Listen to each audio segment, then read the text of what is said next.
You're listening to Late Night Radio on the SHR Media Network. Caution, there will be mature themes explored and potentially adult language used. If conservatarian words, phrases, certain concepts, or rhetoric offends you, tune out now.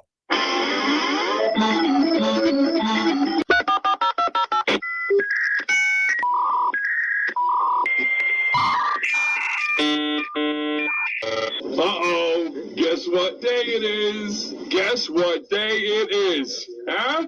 Anybody? Julie, hey, guess what day it is? Oh, come on, I know you can hear me. Mike. What day is it, Mike? Tomo, you magnificent bastard, I read your book. I drink your milkshake. How dare you? I call that bold talk for a one-eyed fat man. Fill your hand, you son of a bitch! Captain. Captain. Captain. Captain. Captain. Captain. Captain. Captain. Captain. Captain. Captain. Captain. Captain. Captain. Captain. Captain. Captain. No, not yet.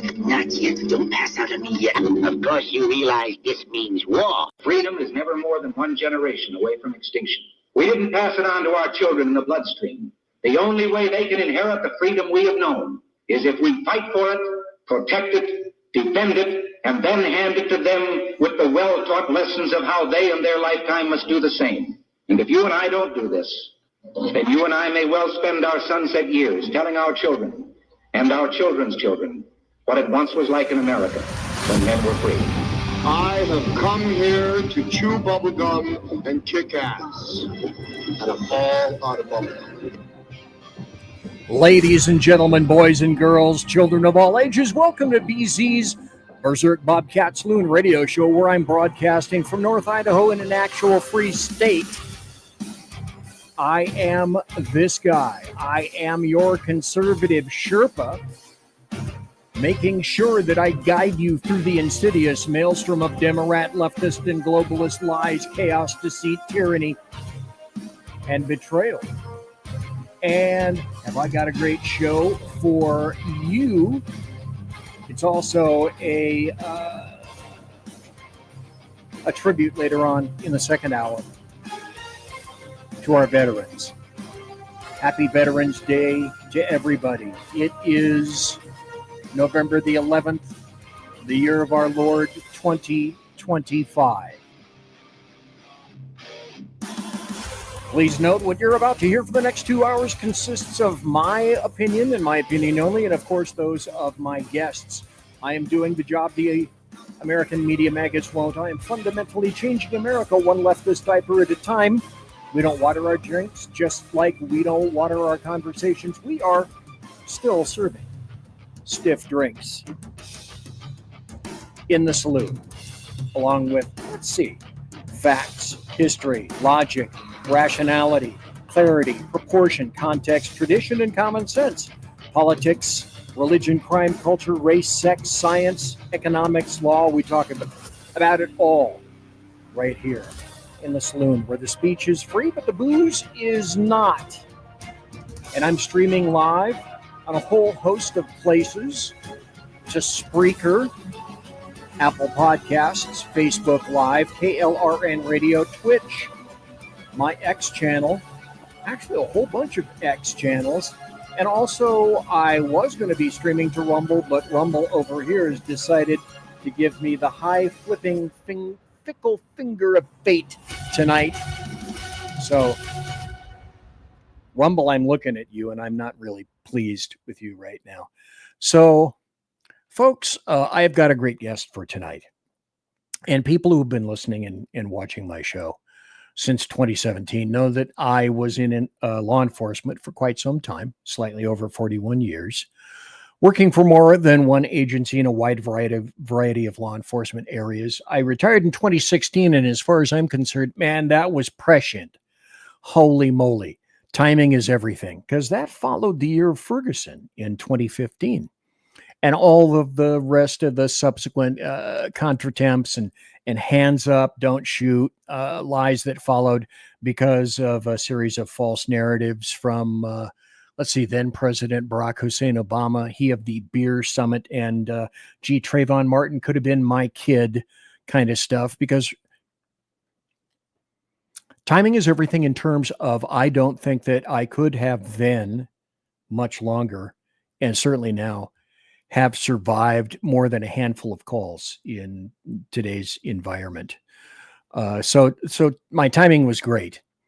So having said that, I would like to introduce a gentleman to the show who spent a number of years in law enforcement himself, and following retirement ended up founding his organization, the Wounded Blue.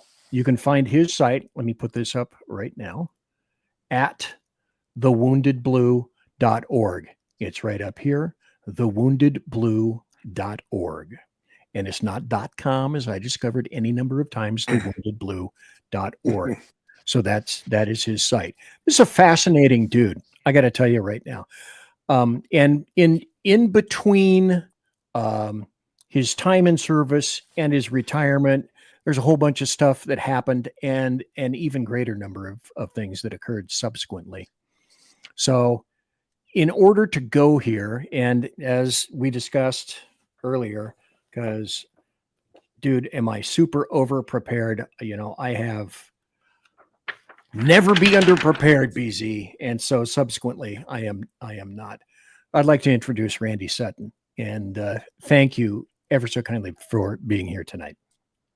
It is my pleasure. Thanks for having me.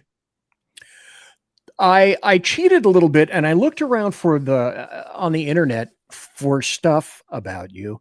So I'm a little bit familiar with your story, but nobody tells their stories better than the people themselves. And I learned long ago, if you possibly can, just take a big mug of shut up and let the people talk for themselves. Because actually it's really boring when I do describe people and what's been happening with them. So let's start with the start. Randy Sutton, can you tell us a little bit about your folks, your background, a little bit, where you were born, your family, that kind of thing? And then you have got a remarkable story to tell, and how that transforms itself into the woundedblue.org is fabulous. Overall, it's an incredible story, sir. Well, I appreciate that. And, I consider myself very fortunate that I had a wonderful childhood. Unlike many people, I was born into a family of love. I kind of refer to myself as like I had a beaver cleaver life. I had great parents who cared. I grew up in a beautiful little town, Princeton, New Jersey, and had a great life. And I was very fortunate in another regard, in that I always knew what I was going to do with my life. I knew that I was going to be a cop from the time I was an early age. My grandfather was a deputy sheriff who was shot in the line of duty by a poacher of all things. Survived a shotgun blast to the stomach. And I remember being fascinated as a child looking at that nasty scar he had. But he was a survivor, and he was somebody that I always looked up to. So from the time I was a kid, I knew where my future was going to be. So I consider myself fortunate in that regard. And how I became a cop is kind of amusing. I was I was always involved in what I believe to be righting wrongs. Bullies always offended me, and from the time I was a kid. And so I was defending others even when I was a child. And in high school, I went to Princeton High School, which is a very liberal community, even back in the days when I was going there. And it had its share of bullies. And somehow I wound up getting thrown out of school a number of times, and always for the same reason, for fighting. What was interesting is the principal, they kept on suspending me from school, knew that I was actually fighting for a reason. I wasn't picking on people, but because it had a zero tolerance, policy, I kept on getting tossed out. Well, one day I was in the principal's office, getting thrown out of school again, waiting for my mother to pick me up again, and the principal was on the phone with who I could tell was the chief of police, because once a year the high school would provide a cadet to the police department, and the cadet was basically a gopher, make the coffee, work at the police department like an intern kind of thing. And so here I am waiting for my mother to pick me up to get suspended from school again. And I can tell that the principal is on the phone with the chief to choose their yearly junior from the class to be a cadet. So I'm pointing at myself, mouthing the word me, me, me. And the principal got this funny look on his face. He started smiling and he told the chief, "You know what, chief? I think I have the guy for you." And that's how I got to be a cadet with the police department, with the Princeton Police Department. So I started at 16 years of age as a junior and developed my relationships with the police officers. And then because the next year I had racked up so many suspensions, the principal said, "Randy, you have to take a double course load because you're gonna get thrown out of school permanently." So I did. I took a double course load and I graduated at 18 years of age early from high school. Now, why is that significant to this story? Because I had now had my high school graduation. I was 18. They just changed the age of majority in New Jersey to 18 years old. So you could vote, you could drink, and you could become a police officer. So maintaining my relationship with the police department, working even though I was now going to college at night and I was working a full-time job, I was also, still working as a special officer for the police department. So I'm taking police tests, and I took the police test in Princeton, but they only hired a cop like once every 4 to 5 years because it was a small town, 30 cops. Well, one evening, I, I I tested high enough. They didn't want to insult me, so they made me number two on the list. And of course, they had no intention of hiring me. I was 18 years old, and time a year goes by, or 6 or 7 months, and we have a hurricane in Princeton, and I knew that they were going to need help because of the hurricane. So I go up, and I'm volunteering my time to work the desk and answer the phones and dispatch cars, etc. Well, one of the guys that I worked with as a cadet was a guy named Johnny, who was a very gruff Navy veteran, and he was a permanent desk officer, and he was the quintessential gruff guy with the heart of gold. He always pretended to be upset with me, but he always liked me, and we got along really, really well. So it is now a hurricane is happening. I'm working as a volunteer answering the phones and waiting for Johnny to get there because he's working swing shift, but he doesn't get there. And we all figured, because he couldn't get into town because of the hurricane. Well, breaking the action, I run down to the locker room to use the bathroom, and I walk into the locker room, and I find Johnny laying on the floor.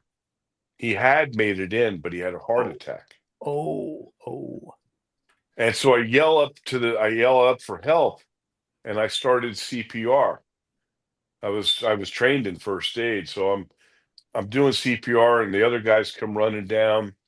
They call the ambulance, and I couldn't bring him back.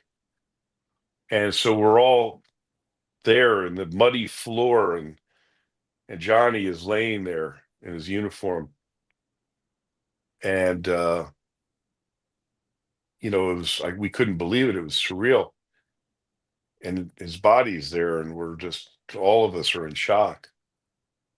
And the sergeant whispers in my ear, grabs me by the arm and by the shoulder, and I turn to face him, and he says, "This is one hell of a way to become a cop." Because I was number 2 on the list. I took Johnny's place.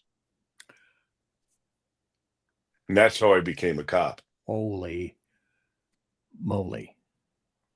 Yeah. That is fraught with dire circumstances and hope and all points in between. Yeah. That. I never forgot that. I never forgot that I took Johnny's place. And with that was plenty of guilt. I would expect. I wasn't able to save him. And then I take his place. So it was a difficult time, and at the same time it was what began a career that then spanned 35 years. That tragedy. Isn't it weird? That's somewhat similar to what got me into law enforcement in the 70s. I began as a reserve with Sacramento County, and one of my first training officers was a guy that was named Hugh McGraw. Hugh was about 6'4", about 260, worked constantly, and died at the age of 36. Oh. And taught me essentially everything good that I know about law enforcement today. He worked probably 18 hours a day, numerous jobs, wore gloves all the time, and people thought he's wearing black gloves because they think he's a badass. He wasn't a badass. He was wearing gloves because he was embarrassed that as a welder and a pipe fitter, his hands were scarred and cracked.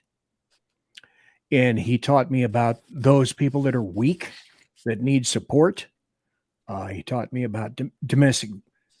This is tearing me up just to think about him. Damn, the show is not about me. Move on, BZ. Okay, so good Lord. I didn't see that coming. So you were in Princeton, New Jersey. Then you left for Las Vegas Metro PD. Because I'm guessing you thought that Princeton wasn't the locus of evil in the entire world. And you wanted to move on and see if you could grapple with real criminals. That's about it. I was just, I was in a great little town. I did 10 years. I was 6 years as a patrolman. That's what we were called then, patrolman. Yes. And then I was 4 years as a detective, and I was at the top of my pay scale. I was almost halfway to retirement, and I knew that I just couldn't take it anymore. I was too bored, and so I researched different agencies, and I made the determination I was going to go to Las Vegas. Took the police test out here and started my career all over again. I had to go back through the academy, had to be a patrol officer again, and I never looked back. It was the best decision I ever could have made. But we all know that adage, be careful what you wish for. And you're not in Kansas anymore, Toto. And I learned that very quickly when I was in my first shooting when I was still on vacation. Or excuse me, when I was still on probation. And a 15-year-old tried to ambush me. And I was in a foot pursuit with him. He just stolen a car, and I was chasing him at 2:00 in the morning. And I'm running through a low-income housing development, and I chasing this guy. He goes around the corner, and as I go around the corner, I'm staring down the barrel of his pistol. He's waiting for me to ambush me. And as I recognized the threat, I had my weapon in my hand and I fired a round, and the round nicked his ear and hit the hit the stucco wall behind him, and a piece of stucco broke off and hit him in the head. And he thought he was shot, so he couldn't throw that gun down fast enough. And I was able to take him into custody. And then I found out he was 15 years old, gangbanger. And at that point, I realized, you were looking for action, Randy. Well, guess what? You just found it. You found it, Bucko. Yeah. One of the things just popped into my brain. I have an immediate question, but this just popped into my brain now. There was a gentleman that I had on the show probably 2 years ago, right past COVID. And he was also from an East Coast department, got into a shooting. His department didn't support him. He went through a terrible, terrible time, had PTSD, had to quit the department, and unfortunately, about a year and a half ago, committed suicide from the stress that just was unrelenting in his life. I had to find out from the news. I tried to contact him to come back to the show. And that and any number of things in between were kind of the motivators for me to want to speak to you tonight. The other question I wanted to ask you, because our career paths are kind of similar in terms of things that we have seen and done. But when I left the West Coast in Califailure, always spell it with a K, and then I went to the Northeast, you had to start out all over again in Las Vegas. Did they give you crap for being from the Northeast? It's funny you say that. So, yeah, this was actually kind of funny. So, I make the decision that I'm going to be leaving the Princeton meeting. And all of the compatriots there said, Randy, are you out of your mind? You're going to go to Las Vegas? First of all, you're going to give up your retirement. Excuse me. And secondly, it's Las Vegas. It's the mafia. The mob owns that town.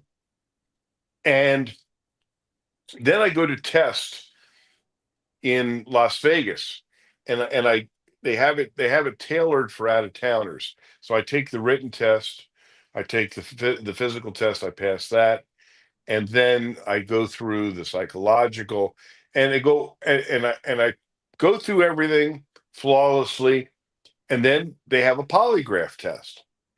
And so I'm taking the polygraph. I'm not concerned about it. And one of the questions was, is there anything in your past that you don't want us to know about you? Okay. Quintessential question. Right. And they're asking me this question, and I started laughing. And I said, well, yeah, of course there's stuff I wouldn't want you to know about me. And the polygraph examiner says, well, what do you want want us to know about you? And I said, I can't think anything in particular, but that question is kind of stupid. And so they failed me. They failed me on the question. The polygrapher loved that. Actually, he and I wound up being friends afterward. Better yet. Yeah, but so they fail me, and I get a rejection notice that I was disqualified because of the polygraph, and I'm not happy because I know that this is bullshit. So I go see the head of personnel, and I get an audience with him, and I walk into his office. And remember, this is Vegas in the 80s. It's like it's cowboys, right? I walk in, he's sitting there with a newspaper in front of him. He's got his cowboy boots up on his desk, and I walk into his office, sit down, and he doesn't even move the paper. I'm looking at the newspaper, and then he lowers it just so I can see his eyes, and he says, "Yeah, what?" And I said, "Well, you just qualified me on a question on the polygraph." And he said, "Yeah." And I said, "It was an illegitimate question." He says, "Really? It was illegitimate?" I said, "Yes." I said, "Listen, uh, the question was, is there anything in your past you don't want us to know about you? That's not a legitimate question." And he put the paper all the way down. He said, "Well, you are a cop in New Jersey." And I said, "Yeah." And And it was like silence. And then he said it again. "You're a cop in New Jersey." And I said, "Oh, wait a minute. Hold on a second. You mean that you think that question is about corruption?" And he goes, "Yeah, yeah, that's exactly what I think." And I said, "Well, then why didn't you ask me that question?" And he said, Are you ready and willing to take another polygraph on corruption?" And I said, "Sure." yeah. They gave me a whole nother polygraph only because I was a cop in New Jersey.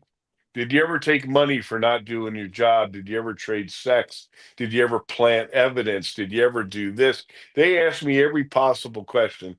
And when I passed it, he said, "Okay, you're hired." So the cops in Jersey thought I was about to join the mafia The mafia. infested Las Vegas police, and then the Las Vegas police thought I was from New Jersey. You know what that means? I was Guido. You know what I mean? Randy's on So the it was tape. yes. So the answer to your question was yeah.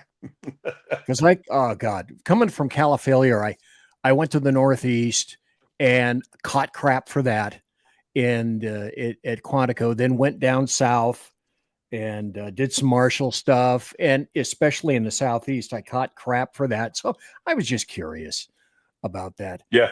So hey, I know. other than that, any highlights from Las Vegas Metro that you'd like to share besides the big one? We'll get to the big one, so to speak. But anything that any particular highlight of Las Vegas Metro that kind of sticks out for you? You mean career highlights? Is that what you're talking about? Yeah, stuff that you may have done with Las Vegas that just really resonated, made you proud, did a great job, that kind of stuff. Oh yeah. You know, I never looked back at the decision, and being a Vegas cop afforded me opportunities in and challenges in policing that's what I was looking for. That's why I came here. And I was given some incredible opportunities. One of them was the fact that I was wound up to be the most featured officer on the television show Cops. And that wound up being a life-changing experience for me. Plus I had a lot of fun. But that was one of the life-changing. I'd have to say, I'm looking to see if I have it in my I love me wall, but I don't. I have some life-changing, just like you did as a cop, and every cop I know has a life-changing experience or two during their careers. And I had several. One of them was saving the life of a 1-month-old baby who'd been shot in the face in a drive-by shooting. Oh, holy crap. Okay. I read about that. This is a perfect time to take a break because boy, did I have a question after I heard about that. And then after that, I want to go to the part where everything changed for you one day. After you're a lieutenant, you're in a car. Folks, I'm BZ. That's Randy Sutton. You're in the saloon. I'll be right back after this. It's time to take a break. So if you would take a break, hit the electric winkle chamber, whatever you need. Conservative media done right. You're listening to the SHR Media Network. Mission log. Entry. I mean, let's face it, who's even counting anymore? The Lost Wanderer is officially off course, chasing rogue rocket launches, fringe science, and things that probably violate causality. If it burns fuel, bends time, or makes scientists very uncomfortable, yeah, I'm probably going to talk about it. Every other Sunday on KLRN Radio, The Lost Wanderer, because space doesn't come with a roadmap, and honestly, I wouldn't follow if it did. Hello, I'm Matt, a student at Hillsdale College. Here is Hillsdale President Larry Arnn on the continuing relevance of the Constitution. Many argue today that the Constitution is outdated because it addresses problems peculiar to the 18th century. Some parts of the Constitution do read rather quaintly. Consider the injunction against titles of nobility in Article 1, Section 9 of the Constitution. But is that so outdated? The purpose of the injunction is to prevent the government granting special privileges to some for partisan reasons. This strikes at the heart of the rule of law. The crony capitalism so common today is a place where the government bestows favors and tax dollars on some businesses to give them a leg up over others. This is exactly the kind of thing the Constitution was meant to prohibit. The Constitution is not so outdated after all. This Constitution Minute was brought to you by Hillsdale College. To join the national conversation on the Constitution, go to constitutionminute.com. Hey fellas, are you mission ready? You need to check out Mission Ready Men via Earl Big E Jackson on Tuesdays and Thursdays, 9 a.m. Pacific, 11 a.m. Central, and noon Eastern. It's a show that equips you to navigate our society's challenges from a biblical perspective with courage and conviction. Tune into Mission Ready Men as we examine our culture through the prism of biblical truths, teachings, and how to apply them in our daily lives. Prepare to step up, stand out, and step into your role as a man as ordained by God. That's Mission Ready Men, hosted by Earl Jackson on the SHR Media Network. And get mission ready. Want to make an immediate difference in the life of a critically ill child? You have the ability to do that right now. Make a donation to Dream Makers for Life, the organization that restores dreams to seriously ill children and their families. You can sponsor a dream pack for a child, which contains a clear PVC backpack, a dry erase board adventure coloring book, a journal, and dry erase markers to inspire a critically ill child to envision a future adventure and hope. Want to become a dream maker for life yourself? Go to dreamforlife.org. That's dreamforlife.org. Help a child. Help a family. There is always hope. You're listening to the SHR Media Network. I'm BZ and I'm back. I've got a great guest on tonight, Randy Sutton from The Wounded Blue. Let me put the site up right now, thewoundedblue.org, thewoundedblue.org. Enough of this fiddle faddle. Let's get going. I've got tons of questions for Randy Sutton. He made a remark about an event that occurred with a baby, and so let's take this out. Let's put Randy back on the stage. Randy, I said that because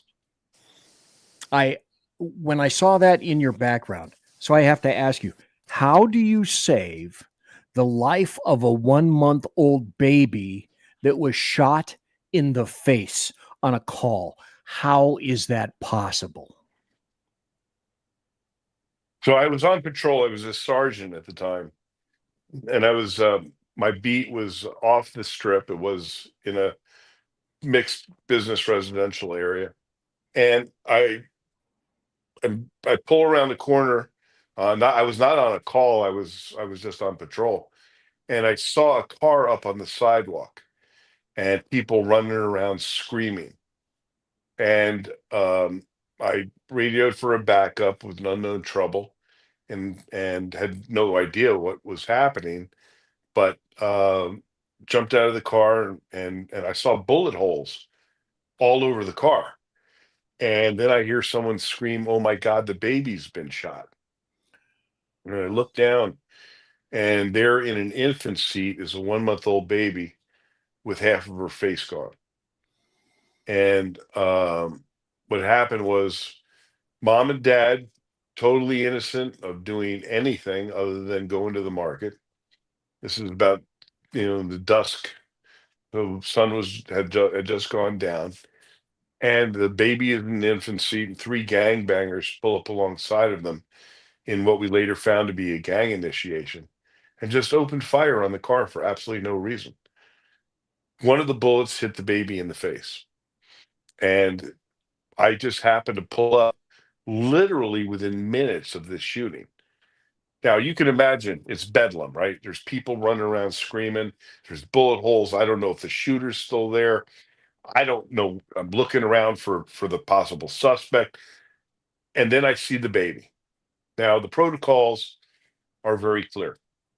You radio for medical, paramedics, fire department, and then you turn the scene over to them for the medical. But when I checked the baby, she wasn't breathing. And I knew if I didn't get her to the hospital, she was going to die. So the first patrol unit that got there, I just scooped her up and jumped in the police car. I said, radio, we're bringing in a baby that's not breathing. And when I looked at her, the bullet hit her in the face, and of course, her head is only the size of a softball. Right. So when the bullet hit her, it did a tremendous amount of damage. And all the tissue and stuff went into her throat and choked her. Well, I was able to get that gunk out and then give her mouth to mouth. And because I was there literally within minutes, when I gave her mouth to mouth, I brought her back and no brain damage, which of course is what we fear so much in situations like that. Got her to the hospital, handed her over. They worked their magic, and that baby survived. Not only did she survive, but she and I are still, she's my goddaughter. See, that's an amazing story. And people don't realize that we come across not just criminal scenes, but scenes of people that need to be rescued that are in extremis. And that leads to another part of the story where all of a sudden you were in management in Las Vegas Metro PD one day as a lieutenant. And then the next day, everything changed for you completely. Can you tell us what happened with regard to that, Randy Sutton? So as I said, I loved being a cop. I had my life's plans. I was going to do 30 years as a police officer, and then, go on with my life from there. And I didn't promote after the rank of lieutenant, because in Vegas, that's the last rank you can still be a cop. In fact, I chose to be on graveyard shift my entire lieutenant's career because that's where the action is here in Vegas. Yeah. So I was on patrol one night, and whenever I was, the watch commander, which is, of course, the highest ranking officer on duty, I would always take a patrol officer with me. That's how I got to know my people, because it's a big department. Metro is the ninth largest department in the country. So I had this young cop with me. It's 2:30 in the morning. We're driving down Las Vegas Boulevard, the famed Las Vegas Strip. And I was talking to him like I'm talking to you right now. And suddenly I started talking slower. And I literally felt my brain slowing down. And I knew what was happening. I was having a stroke. So I stopped the car right in the middle of Las Vegas Boulevard, and I said to this poor kid who'd never ridden with me before, I said, "Get me medical. I'm having a stroke." And the kid was looking at me like, "Is this the way the lieutenant screws with people?" And he realized I wasn't messing around. And I got out of the car to go around to the passenger side in case he needed to get me to the hospital, and started speaking gibberish. And I knew I was speaking gibberish, but I couldn't control it. And then within seconds, I lost the ability to speak altogether and lost the ability to move. And I crumpled to the pavement, absolutely helpless. And I'm laying there completely conscious, completely cognizant of what is going on, but completely unable to move or talk or communicate. And I can tell you this, that I was not afraid of dying. I was afraid of living like that. And as I'm laying there helpless, tourists are walking by me, taking my picture, laying there helpless. Of course. And and, um, and I'll never forget that night. That was, of course, a life-changing night for me. And they got me to the hospital. Once again, that angel that's been on my shoulder my entire career was with me again. And the blood clot went through my brain, did its damage, but certainly could have done a whole lot more. But that night ended my police career. And it was not it was not the way I thought I was going to go out. I should mention that 3 weeks before that, my mother died in my arms, and 2 months before that, I was in another fatal shooting. So there was a lot going on with me, psychologically and emotionally.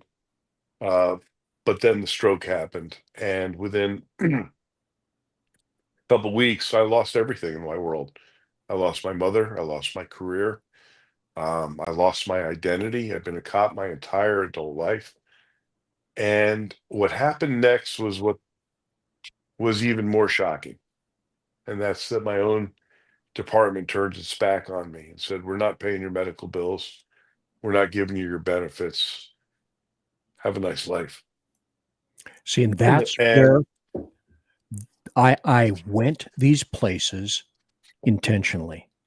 And I asked you the questions in this order on purpose, because all of the things that led to your creation of the Wounded Blue, you went through. There's this article that I want to put up from Police One.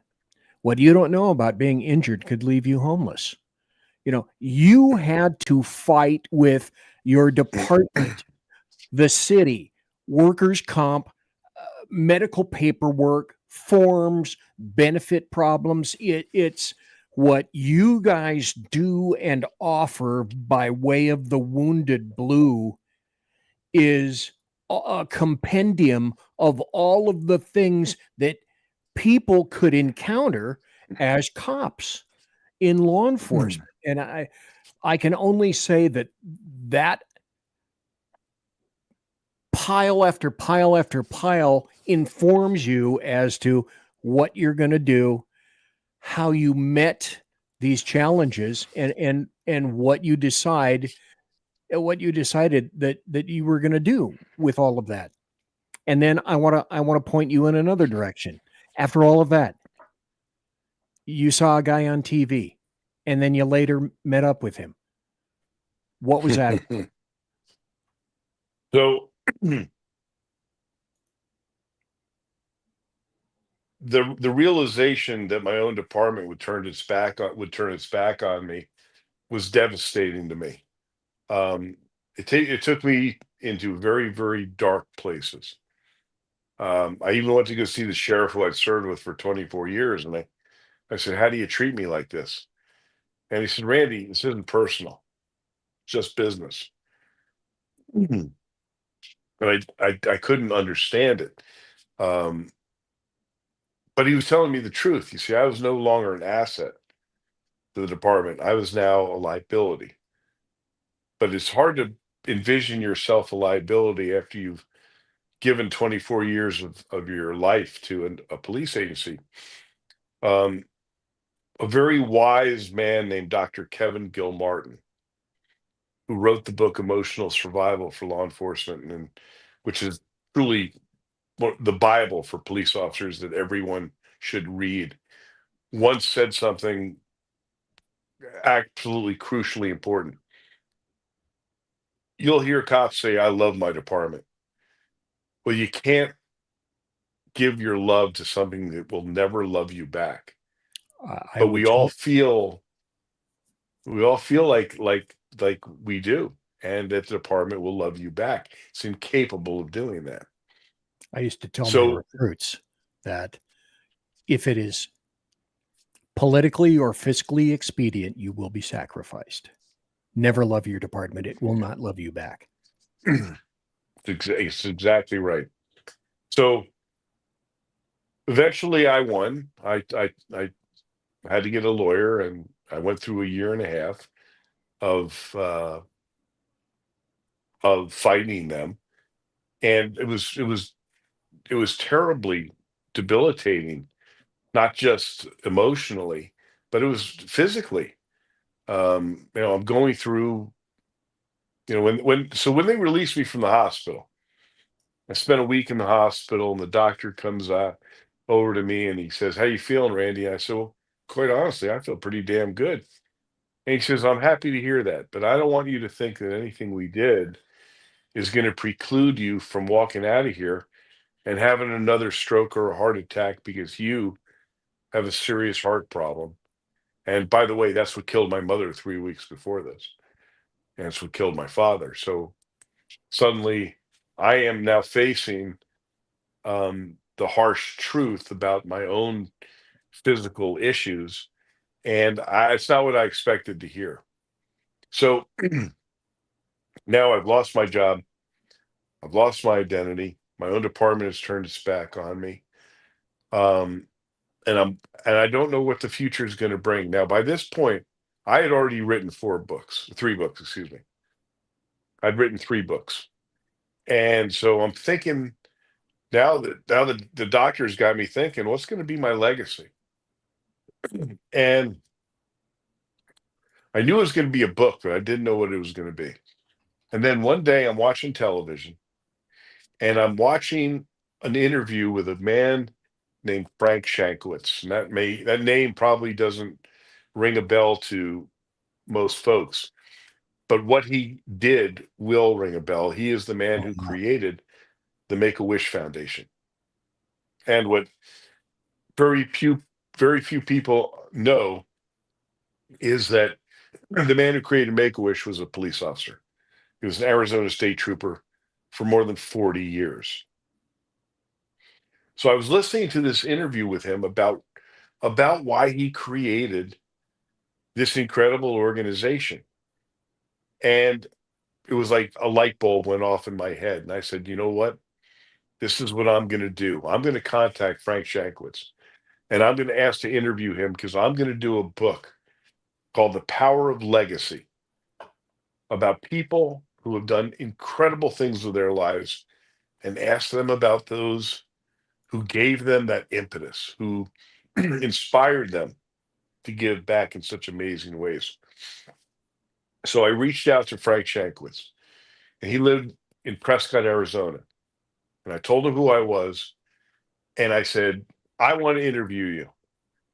And he knew I was a cop, and he said, come on, I'll meet you. So I'm supposed to meet him in Prescott, Arizona. And he calls me the night before, and he says, hey, I'm going to save an hour off your time. I want you to meet me at a diner in the town of Seligman. And he gave me the name. And I said, sure, okay. And now I hang up from him, and I said, where the hell is Seligman, Arizona? And I look it up, and it's on Old Route 66. Now, why is that even germane to this conversation? I have to tell you, because it is another piece of the weirdness of so there was a television show, you might remember it, called Route 66. Oh, yeah. And that television show with George Maharis and Martin Milner was two guys in an old Corvette on the road to adventure. And it was a brilliantly written and very much ahead of its time series. And it was basically two modern knights errant doing good deeds along Route 66, which was then the only highway across the country. And for some reason, I don't know why, I, even as a child, identified with that show to the point where I have literally been driving Corvettes my entire life from the time I was a child to right now. If you look in my driveway, there's a Corvette sitting there because of that stupid television show. So that show had a tremendous effect on my life because it was such an incredible show. And so I am on my way to meet Frank Shankowitz, a hero, on Route 66. And I'm in my Corvette going there. Now, here's where it gets weird. Oh, I can't wait. I know. So my father had envisioned himself a photographer. He wasn't, but he loved to take photos wherever he went. And so there was a wall of photos along my childhood home. And I would look at these photos every single day as I walked through the house. And one of those was 3 storefronts on an old Western storefront. So I get to Route 66. It's a beautiful autumn day. I've got the top down in my car. I'm listening to oldies as the wind is rushing through my hair. I'm setting the scene for you, right? I'm setting the scene for you. Yeah, and I pull into this diner where Frank told me to meet him. And it's been a 5-hour drive. So I get out, I'm stiff, and I stretch a little bit, and I look across the street, and there is the same 3 storefronts that was the photograph my father took 50 years before. I was standing where my father stood 50 years before. And I got to tell you, it was so emotional. It literally knocked me off my feet. I had to grab onto my car for support, and I realized that I was standing where my dad was standing 50 years later. And so it was a pretty emotional moment. So I walk into the diner, and you cannot miss Frank Shankowitz. He is a larger than life, no bullshit cowboy, wearing a black cowboy hat and a big mustache. And you can't miss him. I see him in a corner booth, and I go up there and I shake his hand. Now remember, he's been a cop for 40 years. He doesn't miss anything. And he looked at me, he says, "Are you okay?" And I told him the story that I just told you. And he sat back and he looked at me, he goes, "You city cops sure are sensitive."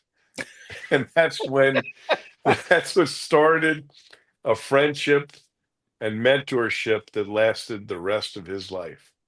To the day he died, he was my friend, my mentor, and became the first member of the board of directors of the Wounded Blue.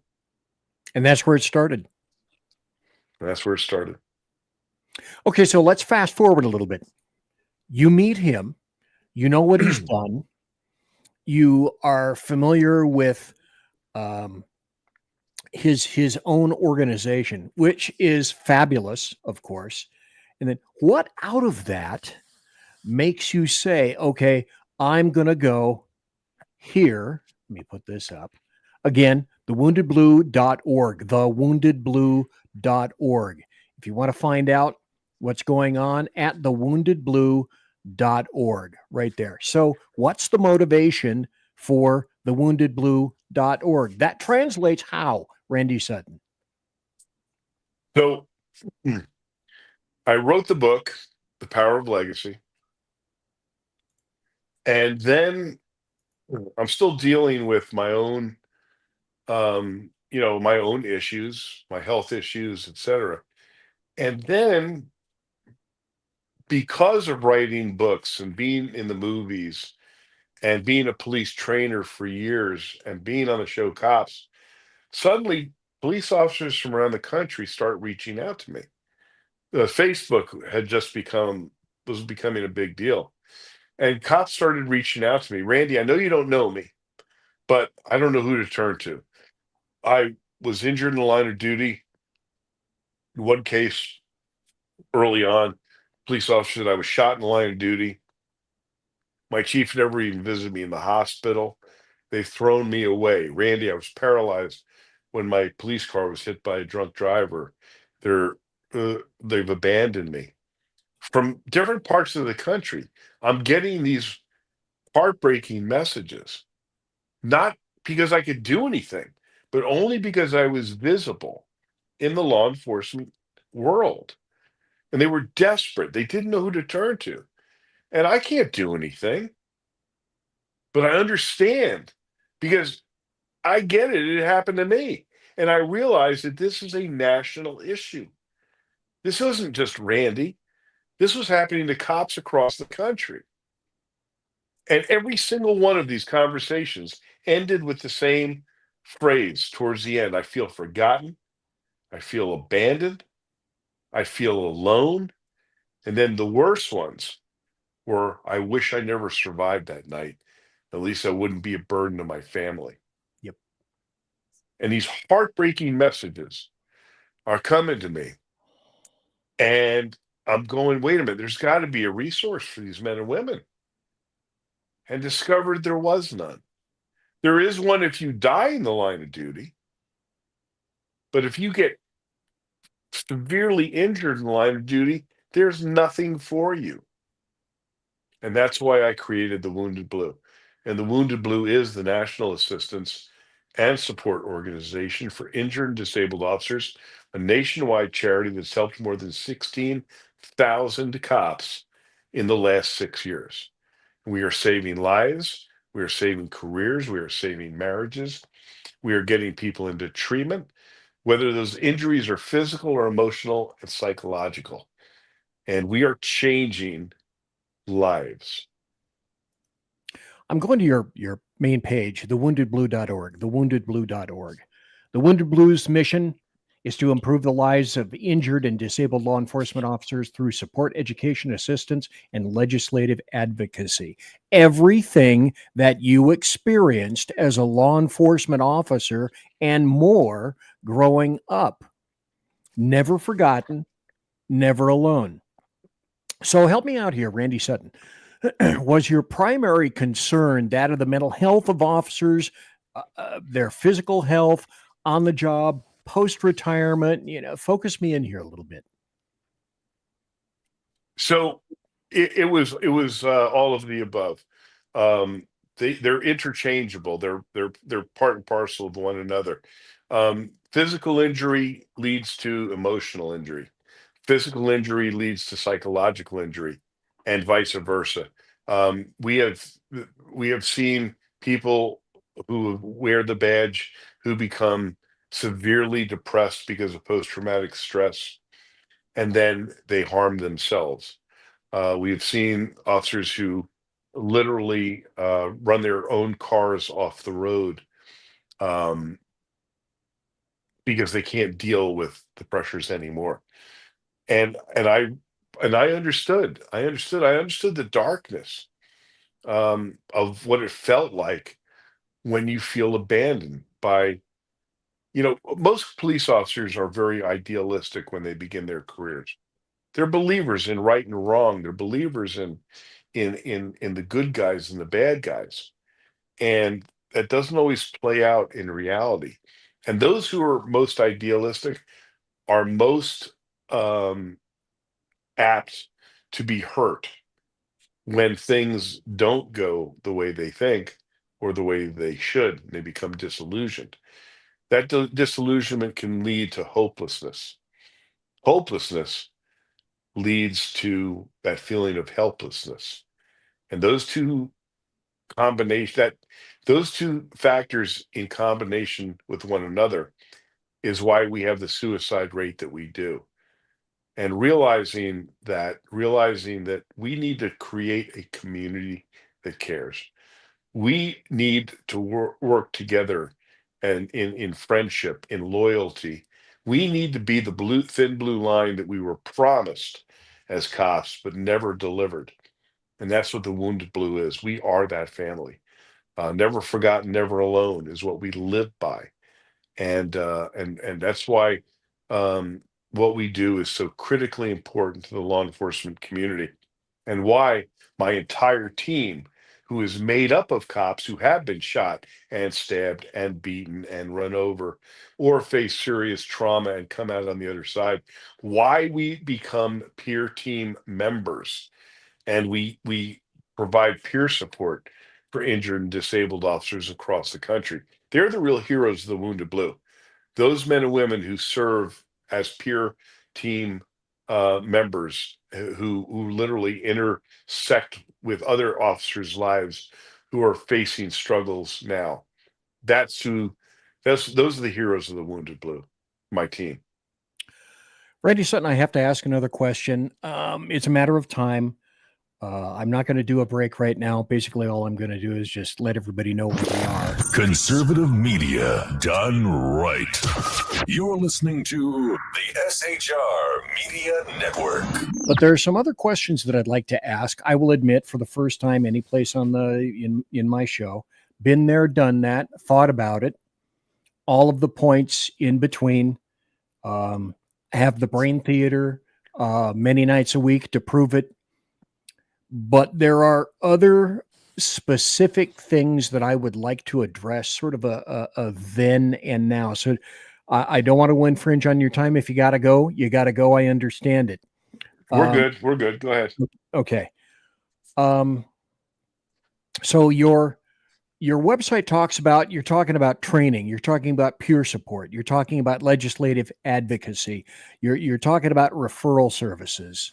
So what, I guess I got to start here. What year did you begin the Wounded Blue? And I'm going somewhere with this. Sure. So I began putting it together in 2017. It took me about a year to get everything formed, all the corporate entities to go beg enough money to get things started, because believe me, I'm very uncomfortable asking people for money, even though it's not for me. Raising money to start this project took me almost a year just to get enough going to really to pay to get things moving. And by the way, I don't take a salary. I live on my pension. So all the money that comes in goes to products, and the services that we do. I have one paid person on our staff who's our executive director. Everybody else is a volunteer, including me. So it took about a year to get things rolling. We really launched at the end of 2018 and really began our operations then. Okay.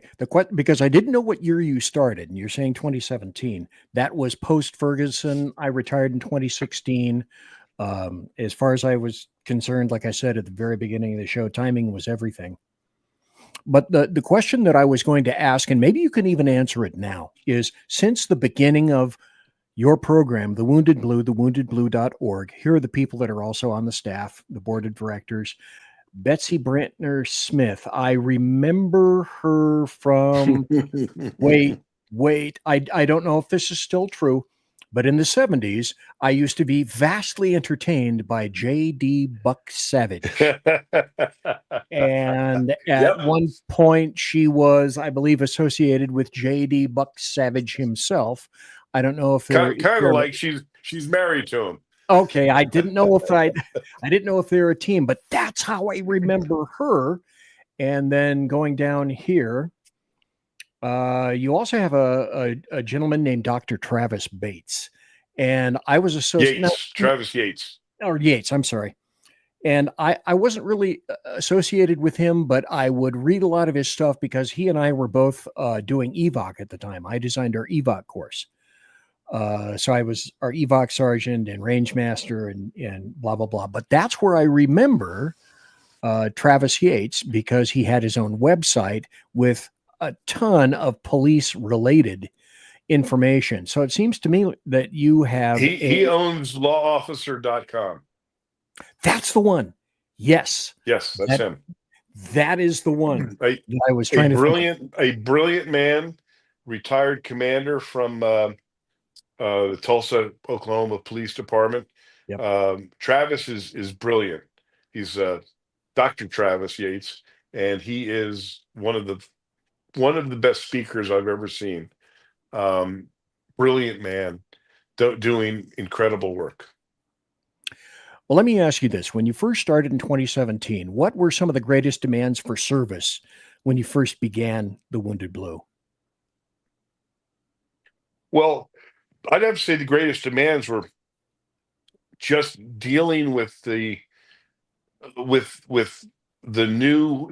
newness of the responsibilities of this organization. People are coming to you out of a sense of desperation. People are contacting us sometimes literally when the darkness has surrounded them to the point where they're looking for a way out. The loneliness that they feel is all encompassing. So being able to be responsive to that, and then realizing that you're still limited as a peer team member. Sometimes all people need is an ear, someone who has been in their similar footsteps. But others, they're beyond that. They need serious help. They need to be in a facility to help them deal with their addictions. Addiction is a major factor in law enforcement these days, and suicide is as well, and they're very much intermingled. So developing relationships with the proper places that we could refer people, dealing with culturally competent psychologists, and having people that we could turn to when we couldn't handle the situation, when somebody, a professional, was needed. So the learning curve of the creation of this organization was deep, and we're still learning every single day. But one of the things that we really determined was that there is a major need for this organization, but we can't do it by ourselves.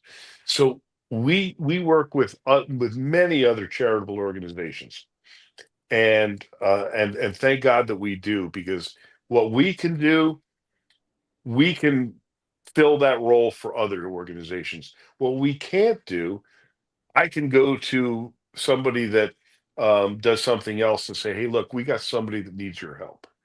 So by working together synergistically, this is the only way that we can really have a true impact, because there isn't one damn organization out there that can do it all. The job is too big, it's too encompassing, and luckily there are many people in this world that I now inhabit that are great people, that care deeply, that are doing amazing things with the resources that they have, and by working together, we can synergistically help more and more people. See, everything has changed.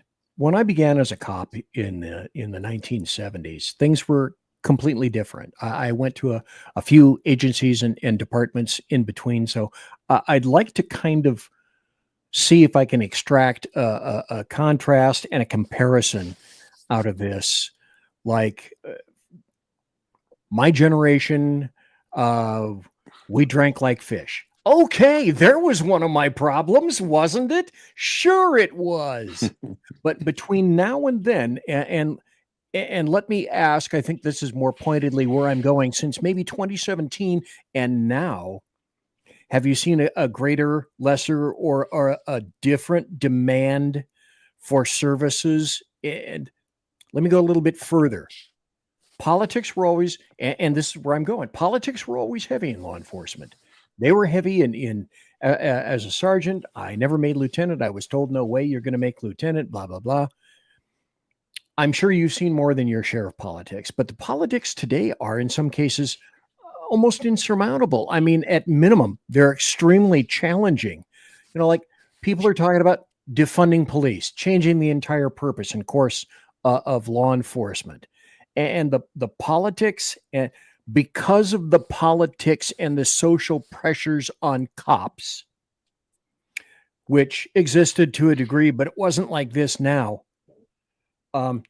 What are the things that you're seeing in 2025, soon to be 2026, that maybe you didn't see in 2017? Yeah, that's a great question. And it's a very noticeable difference. Our police officers are more scared of their own departments than ever before. They're Yes. We're watching police officers die needlessly or become severely injured needlessly because they're afraid to use the proper amount of force. They're afraid that they're going to be the next one on the prosecutor's list. They're afraid that the political heat is going to destroy their careers if there's 14 seconds of body cam that goes against policy. They're more afraid of internal issues than they are of external. They're more afraid of facing uh, um, discipline from their own departments or from the governments than they are about people trying to kill them. When I see police officers deploying a taser against a deadly force situation like an edged weapon or even a gun, it makes me sick. I cringe when I see that Yeah. stuff. And we're seeing it. We're seeing it more and more. I submit to you, maybe you mostly. I mean, I went to all the Caliber Press sessions that I possibly could on my own dime. Blah, blah, blah, blah, blah. We worried about officer safety. The things that I see the younger generations of law enforcement worrying about now are, officer safety, career safety, administrative safety, community safety, as in, what the hell? That demand, that course, that stream of demand must have just expanded massively with you. Well, because I've been a police trainer my entire career. One of the jobs I had with Las Vegas Metro was I was in charge of advanced training. So that training world has always been part of who I am. I'm training officers right now. Ditto. We've created a training course. I work with a company called Public Agency Training Council, which is a great company that does a ton of police training in all kinds of genres, and one of those is the training courses that we do with the Wounded Blue, and part of that is leadership training. About so many departments don't even know how to deal with a severely injured cop, so they've never dealt with it. And then when it happens, they let those officers down. So that's why education is part of our goals. You have to give people the training and the knowledge if you expect them to employ the proper uh, uh, techniques, the proper put in place proper policies. Let me give you an example. Okay. I was doing a training class along with my training director, Bob Bemis, who is a severely injured Pennsylvania State Trooper Sergeant who was in charge of their academy. An incredible trainer. He and I were doing a course with the FBI National Academy. And these are leaders. These are chiefs or, commanders, etc. And here's the first thing that I said to them is this. I said, if you take one thing away from this, I want you to consider this. I asked for a show of hands. I said, how many leaders in this room, when one of your guys screws up, you place them on administrative leave? And of course, everybody's hand went up. Sure. I said, right. How many people here, when one of your officers gets involved in a critical incident or a shooting, you place your officers on administrative leave? And virtually every hand went up. And I said, think of this. You're telling your officers when they get involved in a critical incident or forced to take a life, that you are equating them with someone who has committed misconduct. If you take anything away from this, when you get back to your departments, change your policy and put it as critical incident leave. Don't call it administrative leave. And that is one of that's part of the training that we provide. They're not thinking about it. It's not even a consideration to them until suddenly they look at each other and they go, "Oh yeah, that makes sense." And it's just simply that little bit of semantics can change the way a police officer feels about when they are forced to do the unthinkable, take someone's life. Well, and on the sheriff's department, when I was range master on a shooting, I'd go out and I'd recover the gun from the officer. I'd have to give him a new one, of course, but that's more of the piling on sort of thing. Plus the other aspect, since I, like you, have always been in training, is, gosh, folks, what's the first thing that gets cut in times of budgetary tempest? Training. Gosh, Randy, what would that be? Yeah. It's always training. And yet, when you don't train the officer and then they screw up because you didn't train the officer, who gets the shaft? It's that officer. And we've seen this time and time and time again. Where that's where it be the political expediency. Instead of the department taking responsibility for not training their people properly, they blame it on the cop, and then they excise that police officer from the agency for political purposes. That's why cops are scared. Cops are more afraid of their own leadership than they are of the bad guys. Now, that's been for a while, but I don't think it's ever been as exacerbated as it is now. Well, and law enforcement officers today not only have to worry about that, but they have to worry about whether or not they're going to get any kind of a response from another agency. These are crazy times. Crazy times. These are insane times. When you call for backup, we had a situation in Sacramento, and I don't mind naming names. CHP. This was during the BLM and all that kind of crap in downtown Sacramento. And Sac PD was at a particular event guarding the Kings Arena, a basketball team. CHP makes a vehicle stop, calls for cover, calls for code 3 cover, and Sac PD refuses to send a unit. That was like 5 or 6 years ago. Now we're having other agencies saying the quiet part. Used to be the quiet part out loud. Now they're saying, no, we're not going.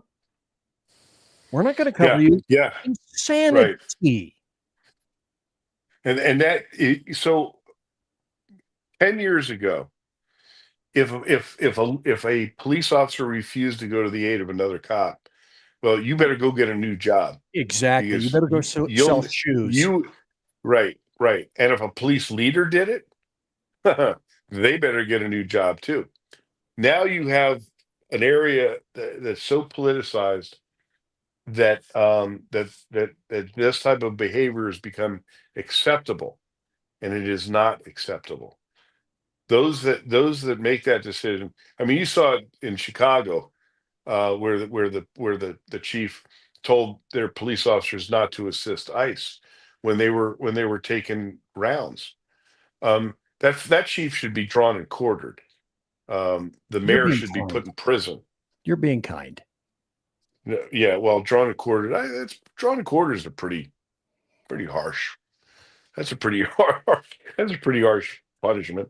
But see, I was risk manager. We know, you and I both know, that there is, what are the exposures? The exposures are, I'm a devotee of Gordon Graham, for God's sake. There's negligence in hiring, negligence in training, and negligence in retention. And Right. those are all exacerbated and amplified today to an extent I've never seen this. Randy Sutton, I've never seen Yeah. it like this before. Right. And so that plays a major role in the mental health of our officers. You know, when you're telling police officers that if they screw up, they're facing prison time. They're facing discipline that is so incredibly harsh for political expediency. You're putting their mental and emotional health in jeopardy, and that isn't even being considered by leadership. You're one bad call away from all of that. Right. That's all it takes. One bad call. So your demands, well, let me ask you this, and I know you got to go. So I'll try to make this the last darn question because you have been very, very kind with your time. The demands are big, I'm guessing. Where do you guys see yourselves going in the future, or will it be mostly we just have to focus on the core fundamentals, blocking and tackling, the four big things that we do? Well, we have. It all depends on resources. We've had some pretty spectacular wins. I'm gonna tell you another crazy story. Okay, And please, I'll love them. it's actually gonna fill your heart with something that we all need, and that's hope. There are people that really care about our law enforcement community in a big, big way. I fully believe that most Americans believe in their cops, believe in and trust in their law enforcement community. There's also people out there that are going above and beyond, and I'll give you an example. And this is kind of a crazy story. 4 years ago, as you know, I'm a commentator on a number of different news organizations about law enforcement topics. And I was appearing on Fox News and it was about injured officers. And so I got to talk about the Wounded Blue. Well, about 20 minutes after that show, I get a phone call from a voice, and he says, "Hey, I saw you on Fox News, and I support law enforcement. Tell me more about your organization." And this is during the height of the anti-law enforcement you know, lobby, so to speak. And I told him about the Wounded Blue, and you could tell that this guy was very savvy about charity. And at the end of our about an hour and a half conversation, um, he asked to see my 990s tax forms, which shows how a charity spends its money. After I sent it to him, he called me back and he said, "I'm going to make it a Happy New Year for you. This is Christmas time. I'm going to make it a Happy New Year for you." And he sent me $100,000 check. Holy shit. Yes, holy shit is right. To this day, it's the biggest donation we've ever had. And I used a lot of that money to literally fly to the bedsides of police officers who were severely injured, shot, or whatever, and give them a couple $1,000 for babysitting and food, and to make sure their relatives had a place to stay near them. And boy, I tell you, that money went really, really quick. Well, let me guess. He didn't want his name put out there. I didn't know his name. Really? I didn't know his name. It was not completely anonymous. So about a year later, Christmas time, I get a phone call from the Fraternal Order of Police in Utah. And the Utah president says, "Hey, listen, Randy, we got a situation here. We got a police officer that lost his leg in the line of duty. And his prosthetic leg they gave him the cheapest one they could give him. And his leg is worn out. He's literally walking around on a bloody stump. And we're putting together a fundraiser. Do you think he could help?" And I said, "Well, we're not a fundraising. We don't have money for that, but every now and then I can pull a rabbit out of my hat. How much is the prosthetic leg?" And he says, "We think it's $25,000. And I said, "Okay, let me see what I can do." Well, in the weird way that the world works, that day I get a phone call from the person I refer to as the voice on the phone. Okay. Same guy. And he said, Randy, I was just thinking about you. How are things going? And I said, it's really weird that you called me today because I just got a request about, and I told him about this cop who lost his leg. And, we're going to try and put a fundraiser together for him. He says, how much is the leg? And I said, they told me it's about $25,000. He said, Randy, no brainer. Make it happen. So Christmas Eve, I call this man and his wife's in on it. So she's videotaping him. And I tell him that the Wounded Blue is going to give him a new prosthetic leg. And it was like the best Christmas present I could give to myself, giving it to him, right? So I tell his wife, I said, get things started. He lives in Salt Lake. They have a big prosthetic manufacturer up there. So a week later, she calls me back and she says, she's a little sheepish. She says, it's a little more money than we thought. I said, well, how much more money? She said, well, it's $117,000. And I was like, oh my God, what am I going to tell my donor? So good luck. I call him. I said, oh, look, I don't even know how to approach this. And I just blurted it out. And he said, well, first of all, the Wounded Blue said we're doing it. So we're doing it. Secondly, that officer deserves the best prosthetic leg that money can buy. So we did. We gave him a brand new prosthetic leg, but it didn't end there.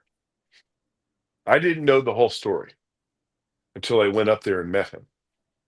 And I meet him and his wife.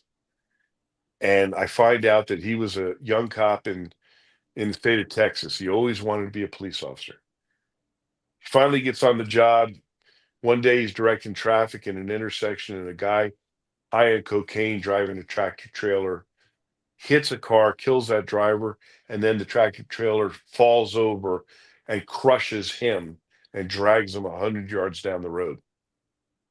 Devastating injuries. He's in a coma for 3 months. They have to take his leg off above his knee. He's in a coma for 3 months. He wakes up, and what do? They drape a medal around his neck and said, you're fired.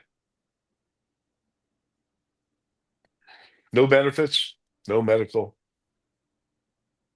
You're done. You're fired. He goes home to live with his mom and dad.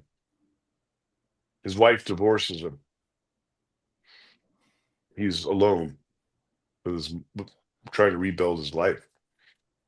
He meets a new woman, remarries her, and now I'm getting this whole story. And while I'm talking to him, I'm in their home, and their home is a little rough.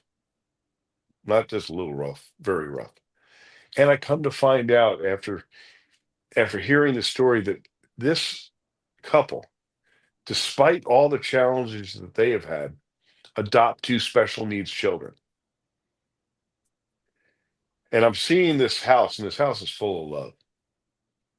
Well, the voice calls me, and he says, how's it going there? And I told him, I said, now I know the whole story. And I just outlined the whole story to him. And I said, let me tell you something. These people adopted 2 special needs kids.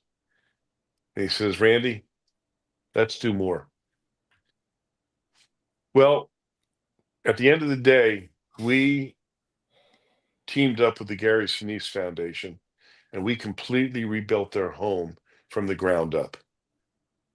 And they're living in a totally accessible home that's safe for the children. He has a brand new prosthetic leg, and their life has been changed because of the Wounded Blue and the voice on the phone. But it doesn't end there. Oh, jeez. Okay. All right. But wait, there's more. But there's more. Recently, this is the most recent thing I'm going to tell you, and I'm going to stop after this story. A police officer down in Texas gets severely injured in the line of duty fighting with a suspect. During the fight, his back hits the curb. He loses all sensation from the waist down. They take him to the hospital. The hospital says, you need spinal surgery, but we don't have a surgeon that can do it. So instead of airlifting him there, they tell him to go home. And that began his nightmare. 21 botched surgeries later, he's told he'll never walk again. We enter his life. He's married. He's got young children. He was in the prime of his life. He's now gone through 7 years of absolute misery and pain because they refused to fix him. They wouldn't pay his medical bills for a year and a half. They refused to give him the surgery that he needed. What could have been fixed in one day became a debilitating, life-changing injury because of how they treated him. And he's told he'd never walk again. We bought him a wheelchair. I'm having a conversation with the voice. And he tells me that he knows the final spinal surgeon, one of the finest spinal surgeons in the country. He's in Washington, D.C. We send this officer to him. He spends 30 days there in the care of this incredible spinal surgeon and his team. $300,000 we paid. And he danced with his daughter at her wedding 3 weeks ago. That's the Wounded Blue. Can't top that. So think of this. The voice on the phone now has donated to me more than $2 million to take a role in lives like I just told you. There's more. There's more than that. I'm just giving you a couple of the highlights. Right. I don't know who he is. He is literally a voice from the ether. But he's a patriot. He tells me, you just tell those officers that the people of America care.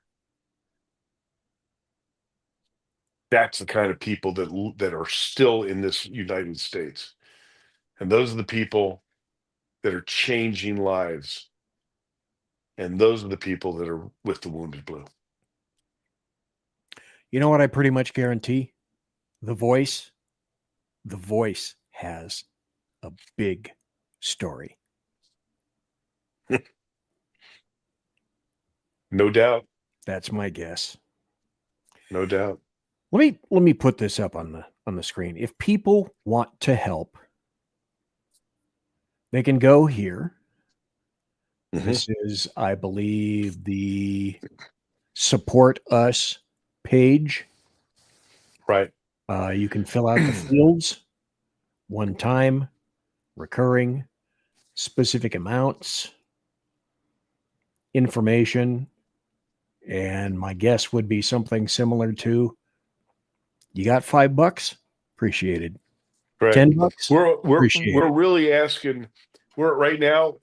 We're doing our 9/11 campaign. Donate $9.11 a month to the Wounded Blue, and the first 1,000 people that do that, we just announced this at our country music concert just a couple days ago. You'll get a signed copy of my latest book, Rescuing 911: The Fight for America's Safety. So go to the website where it says $9.11. Pledge to donate $9.11 for 12 months, and you'll get one of my books signed by me if you want it. There it is, right there. But believe me, if you want to give $10,000, please do. Yeah, or 300,000. Yeah, that's right. I mean, so the other day, we just had our first major country music event in Nashville. I saw that. It was unbelievable. I had Vince Gill was there, Mark Wills, Daryl Worley, Mandy Barnett, John Conley. It was unbelievable. And they all volunteer their time to help injured officers. That country music people are the best. The best. And so there's all these folks there in Nashville. I'm walking through the crowd. I'm, greeting people and saying thank you. And this woman walks up to me and she hands me an envelope and she says, "Hey, when you get a chance, just open that up. There's something I want you to read." And it was clearly a greeting card. So when I got a couple minutes, I opened it up and she gave me $50,000. Again, So, one of those holy crap. yeah, holy crap, right? Yeah. And so we are completely funded by people that care, charities. We're a charity, that's it. And so my entire 24/7, I'm out begging people for money. And by the way, I hate asking people for money. I have to. That's part of my duty. But I know this, that most Americans care about their cops. If I can just get them to get that credit card out, go to our website and take 5 minutes, pledge $9.11 a month. If we get enough people to do that, we can touch even more lives than we are now. I just need the help of the people. Randy Sutton, any final words, sir? My only final words are that I appreciate you having me on. Thank you for your service. You and I we came on about the same time when we were both carrying 6 guns. And, oh God, yes. And lived in a different era. But we're both of a certain age when we understand that our role now is to spread information and to play a role as, if you will, kind of sages that we share our wisdom, we share our knowledge with others. You do so in this format. I do so on my own podcast, which is called A Cop's Life, as well as in the mediums that I use. But we're still giving. We're still believers that we can change the world, and that's something you and I should never lose. We can change the world. Well, and the other thing, finally, I'd say, we're sheepdogs. Right. And guess whose oath never expires? Ours. Right. Thank you, sir. Thank you ever so kindly for your time. I've only exceeded it by about 40 minutes, almost another hour. That's okay. It's my pleasure. Thank you, Randy Sutton. Let me put this up once again. thewoundedblue.org. thewoundedblue.org. From that site, you can donate, you can go back, you can partake of the 911. You can ask for help. Campaign. You can ask for help too. You can ask for help. Because especially with me and a lot of other things that have gone on, BTDT, been there, done that, in all sorts of different ways, means, locations, etc.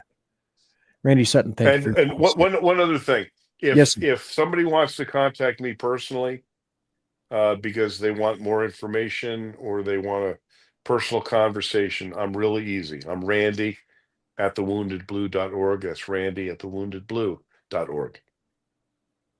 And the funny thing is, the reason I contacted you is because about a week ago on another program, either Fox or Newsmax, I heard about the Wounded Blue, and there was Randy Sutton. And somebody said, like you, said, "Oh, here's my email, Randy at thewoundedblue.org." And then you got an email, by God. So I know for a fact. Hey, let's hope the next one has dollars attached to it, okay? Wouldn't that be nice? Oddly enough, I think that will probably occur. Randy Sutton, take care, sir. God bless, and be safe. Thank you. Thanks for having me. Folks, can you believe what an incredible show, what an incredible dude that is? There's so much I could have said. His career path and mine and some of the things that he's done are similar. And it made me realize, made me go back in time a little bit. Some things, the likes of which I don't particularly want to revisit. But I had him on because if you find yourselves in extremis, there's a resource for you, folks, right there, catering most specifically to law enforcement. All is not lost. All was never meant to be lost.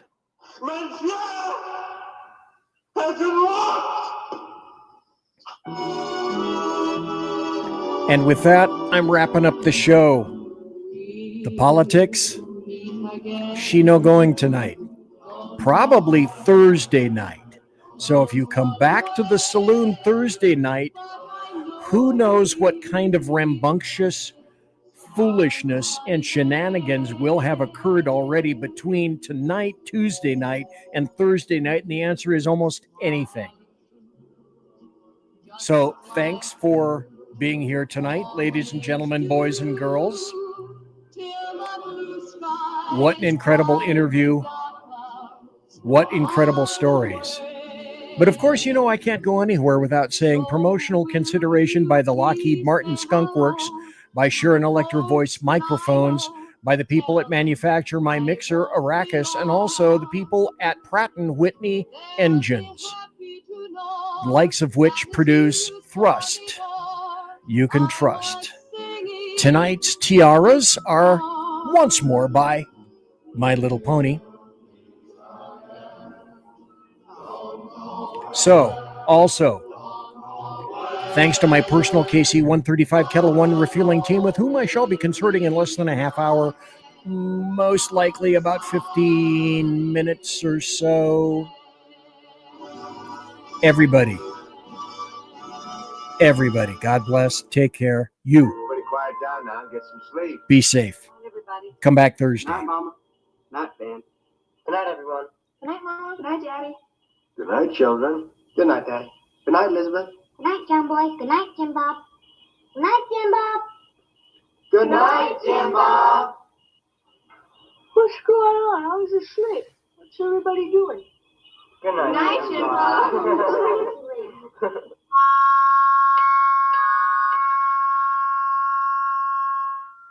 Good night, and good luck.